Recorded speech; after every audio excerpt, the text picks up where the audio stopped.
my name is Ikoya. I'm the creator and founder of Silky, a luxury hair care company, and I'm here today to talk to you about how to know if you have traction alopecia. Now, let me put this disclaimer here right now. I am not a doctor, nor am I a licensed cosmetologist. So there are many forms of alopecia. Even though we're going to be talking about traction alopecia today, these symptoms that we're going to be going over and things that are happening to your hair could be from another form of alopecia, because there are many forms of alopecia. There is not just one. So the good thing about this is if you think you're suffering from alopecia, you do have an opportunity to change it, especially if it is traction alopecia. That is why it is so important that if you have any of these symptoms or you think that you have alopecia, to see a licensed doctor, dermatologist, or cosmetologist. See someone who is licensed, who is professional, who can help you with this. I cannot stress that enough. Again, this video is just made to inform you from research that I have done, but you definitely want to seek out medical help and not just go off what I say in this video. So now, with that disclaimer out of the way, let's go ahead and get into traction alopecia and really alopecia overall. So if you are not familiar with what alopecia is a form of hair loss, and it happens on the body where hair usually grows. So it's not just pertaining to your head, it actually can be on any part of your body. Now, the reason why I want to talk about alopecia and specifically traction alopecia is because wearing wigs, weaves, hair extensions, a lot of people do end up getting traction alopecia from wearing these styles. And since we talk a lot about wigs here, I think it's really important. Another thing that was really alarming to me is the rate that Black women suffer from alopecia. One third, you guys, of Black women will suffer from a form of alopecia. That statistic for me was very scary as a Black woman who wears wigs and hair extensions. But traction alopecia and even alopecia overall is not a Black person's disease, or not specific to Black people. Alopecia affects both men and women of any race and also any age. So a first sign that you may be suffering from traction alopecia or a form of alopecia is a receding hairline, typically around the forehead, temples, or the nape. A lot of times if you have a form of alopecia, you will notice that your hairline could be starting further back in your head than normal, or it may be going back. Now, this is something that happens naturally over time as you get older, but if you've seen it happen more at a rapid pace, or if you're seeing it go back extremely far, then that might be a symptom of you suffering from a form of traction alopecia or alopecia. So it's really important that you go ahead and you see a doctor immediately if you think you're having this. Also, if you are wearing tight hairstyles, anything that pulls your hair back or has a lot of tension, especially around your hairline or the nape of your neck, those areas of your hair are very fragile, especially when you're doing styles that are pulling and tugging at those follicles. So you definitely want to refrain from wearing any kind of hairstyles that way that are super tight if you think you are suffering from a receding hairline. Another symptom of alopecia is the hair parting starts to widen. So your hair will naturally part, right? Sometimes when you style your hair, I know I wear a right part a lot of the time. So when I'm combing my hair and I start to part it, it naturally will fall that way because I wear it so much. But if you wearing your hair on the right or on the left or on the center, however you part it, if you find that the parting is getting wider on its own naturally, that means as you part your hair there, you're starting to see less and less hair and the part is actually widening. That could be a sign that you have a form of alopecia. So you definitely want to follow up with seeing a medical professional. Again, try your best not to do any styles that are tightening in that area or in that way. And then switch up your parting. Wear your part on the opposite side of where you usually wear it. That way you can allow that part of your hair to just rest and release some of the tension there. Or even smarter, you can go without a part at all and just allow your hair to fall naturally the way that it falls. Now, the next sign that you may be suffering from traction alopecia, or another sign of alopecia, is you may have itching, redness, or an ulcer on your scalp. Hair loss can lead to the formation of scar tissue, and this scar tissue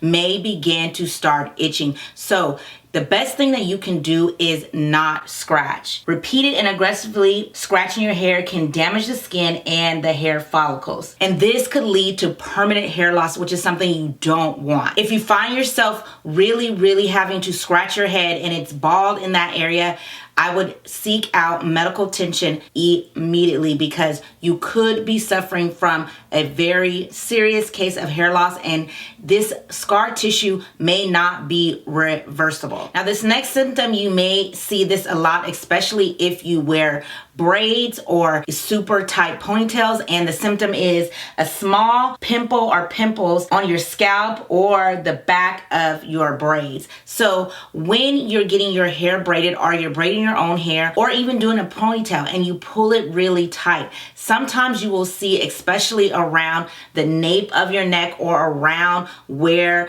the braid is, you'll see that the hair is pulled so tight that pimples begin to form. They could be red or they could be white and pussy, which means that the hair follicles have become inflamed, and this has the potential to lead to permanent hair loss. It all comes from the tension of pulling those hair follicles in that area way too tight. So a thing to help avoid this is to remember that when you are wearing braids and styling braids, remember not to braid so tight, especially around that fragile area we were talking about earlier, your hairline and the nape of your neck. And if you're having someone else do your braids, make sure, if they're braiding your hair really tight, to let them know that they're doing it too tight and to loosen up that grip.